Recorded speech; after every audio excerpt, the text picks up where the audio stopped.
আল্লাহ পাক রব্বুল আলামিন পবিত্র কোরআনের মধ্যে ইরশাদ করেছেন, আলা ইন্না আউলিয়া আল্লাহি লা খাউফুন আলাইহিম ওয়ালা হুম ইয়াহজানুন। আলা এটাকে হরফে তানবীহ বলা হয়, সতর্কের হরফ। এই হরফ বলার দ্বারা উদ্দেশ্য এমন হয়, যাদের মনোযোগ এদিক সেদিকে আছে সবাই খেয়াল এদিকে আনো।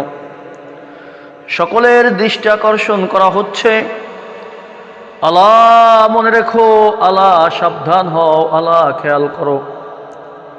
ইন্না আউলিয়া আল্লাহি লা খাউফুন আলাইহিম ওয়ালা হুম ইয়াহজানুন। ইন্না আউলিয়া আল্লাহ, নিশ্চয়ই যাহারা আল্লাহর ওলি, আল্লাহর ওলি অর্থাৎ যারা আল্লাহর নৈকট্যশীল বান্দা। ওলিয়ুনের বহু বচন হলো আউলিয়া। যারা আল্লাহর ওলি হবে, লা খাউফুন আলাইহিম, তাদের কোনো ভয় ভীতি থাকবে না, ওয়ালা হুম ইয়াহজানুন, এবং তারা চিন্তিত হবে না।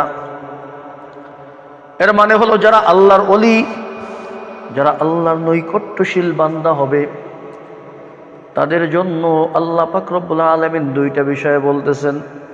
নাম্বার 1, তাদের মধ্যে কোনো ভয় ভীতি থাকবে না আর তারা চিন্তিত হবে না। নাম্বার 2, বিভিন্ন ব্যাখ্যা লা খাউফুন আলাইহিম, এই অংশের কথা মুফাসসিরিন ইকরাম বলেন, কোনো ব্যক্তি যদি আল্লাহর ওলি হয়ে যায়, আল্লাহর নৈকট্যশীল বান্দা হয়ে যায়, লা খাউফুন আলাইহিম ফিদ দুনিয়া, দুনিয়ার মধ্যে ওই ব্যক্তির কোনো ধরনের কোনো আশঙ্কা, কোনো ভয় থাকবে না। সুবহানাল্লাহ। অর্থাৎ ওই ব্যক্তি দুনিয়ায় চলার ক্ষেত্রে আল্লাহ পাক রব্বুল আলামিন ছাড়া অন্য কাউকে ভয় করবে না, কারণ সে পরিচয় পেয়ে গিয়েছে ভয় করার মালিক একমাত্র আল্লাহ। ভয় যদি করতে হয় একমাত্র আল্লাহকে করতে হবে। অর্থাৎ দুনিয়ার মধ্যে তার মনের মধ্যে কোনো ভয় ভীতি, কোনো চিন্তা ফিকির কিছুই থাকবে না। ওয়ালা হুম ইয়াহজানুন এর ব্যাখ্যায় মুফাসসিরিন ইকরাম বলেন, আখিরাতে ওই ব্যক্তি যখন কিয়ামতের ভয়াবহ অবস্থার মধ্যে মানুষ সব পেরেশান থাকবে, যখন নাফসি নাফসি আওয়াজে কিয়ামতের ময়দান ভারী হয়ে উঠবে, মানুষ কে কিভাবে বাঁচবে এই ভয়ে, এই আতঙ্কে সবাই আতঙ্কিত থাকবে, তখন ওই ব্যক্তির কোনো চিন্তা হবে না।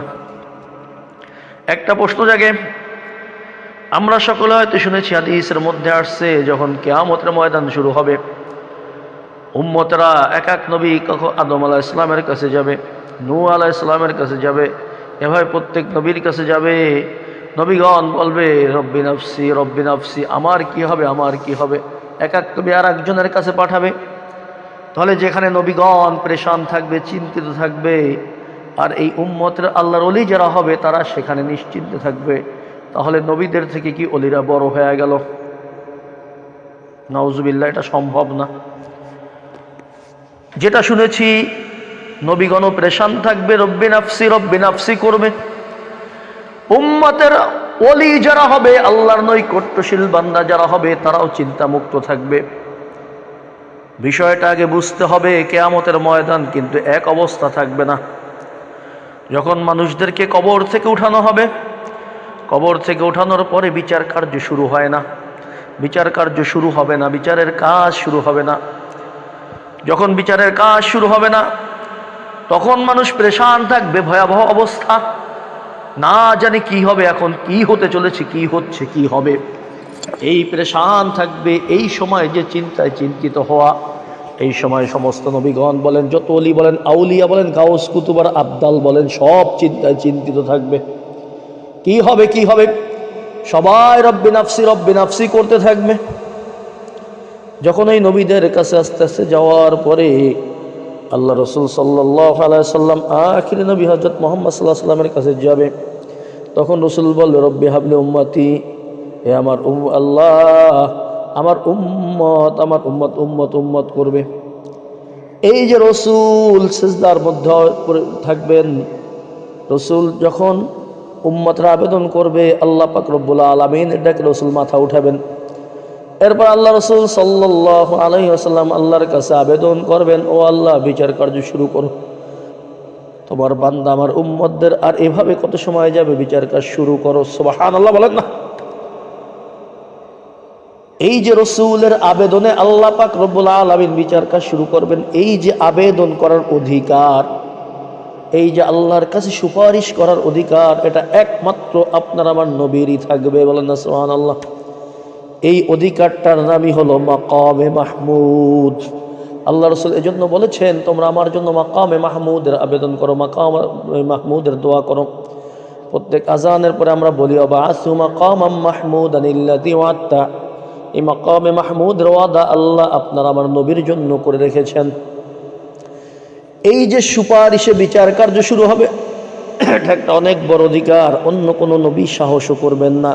এই বিচার কাজ শুরু হওয়ার আগ পর্যন্ত সবাই পেরেশানিতে থাকবে। এরপরে যখন বিচার কার্য শুরু হবে, নবীগণেরা উম্মতের জন্য সুপারিশ করবেন, অনেক আলেম ওলামারা সুপারিশ করবেন, হাদিসের মধ্যে আসছে। ওই যে সময়টা বিচার কাজ যখন চলবে, ওই সময় আল্লাহর ওলি যারা থাকবে তাদের কোনো চিন্তা থাকবে না। সুবহানাল্লাহ বলেন। তার মানে বুঝে আসলো, আল্লাহর ওলি যদি হতে পারেন, আখিরাতে কোনো চিন্তা থাকবে না। আবার কেউ কেউ ব্যাখ্যা এমনও করেছেন, লা খাউফুন আলাইহিম, কিয়ামতের ময়দানে আল্লাহর ওলিদের কোনো ভয় থাকবে না। ওয়ালা হুম ইয়াহজানুন, আর তারা দুনিয়ার জীবনের মধ্যে কখনো পেরেশান থাকে না। চাই সম্পদ থাকুক অথবা অভাবে থাকুক, খাবার জুটুক অথবা না জুটুক, সুস্থ অসুস্থ কোনো অবস্থায় তারা চিন্তিত হয় না। তারা জানে এগুলি আল্লাহই দেন, আল্লাহর দেওয়া শরীর রোগও আল্লাহ দেন, সুস্থ করবেন কি আল্লাহ। এই জন্য তারা কখনো চিন্তিত হয় না। এতটুকু যখন বুঝলাম আল্লাহর ওলি হতে হবে, এটা তো বুঝে আসলো। আল্লাহর ওলি কারা? আল্লাহর ওলি অমুক পীর সাহেব, তমুক পীর সাহেব, ওই অমুক পীর সাহেব, ফরিদপুরের পীর সাহেব, অমুক জায়গার পীর সাহেব, ওনারা আল্লাহর ওলি। আল্লাহর ওলি হওয়া কি এত সহজ?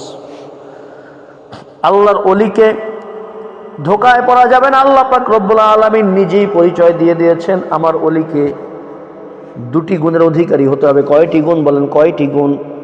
কয়টি গুণ বলেন? দুটি গুণ যে অর্জন করতে পারবে, এই দুই গুণের অধিকারী যারা হবে তারা হলো আল্লাহর ওলি। বলেন না সুবহানাল্লাহ। দুটি গুণ কি? রব্বুল আলামিন নিজেই বলতেছেন, আল্লাযীনা আমানু ওয়া কানু ইয়াত্তাকুন। সুবহানাল্লাহ। এক নম্বর, ওই সমস্ত ব্যক্তিরা হলো আল্লাহর ওলি যারা মুমিন হবে, যারা মুমিন। তাহলে এক নম্বর বুঝে আসলো, আল্লাহর ওলি হতে হলে তাকে মুমিন হতে হবে। যেই ব্যক্তি এক আল্লাহ বিশ্বাস করে না, ইমানদার না, সে কখনো আল্লাহর ওলি হতে পারে না। চাই সে যত বড় কেরামতি দেখাক না কেন, পানির উপর দিয়ে হাঁটে, ও ফু দিলে আগুন লেগে যায়, গ্লাস ফেটে যায়, আল্লাহর ওলি হতে পারবে না। নাম্বার দুই, যেই ব্যক্তি মুত্তাকি হবে,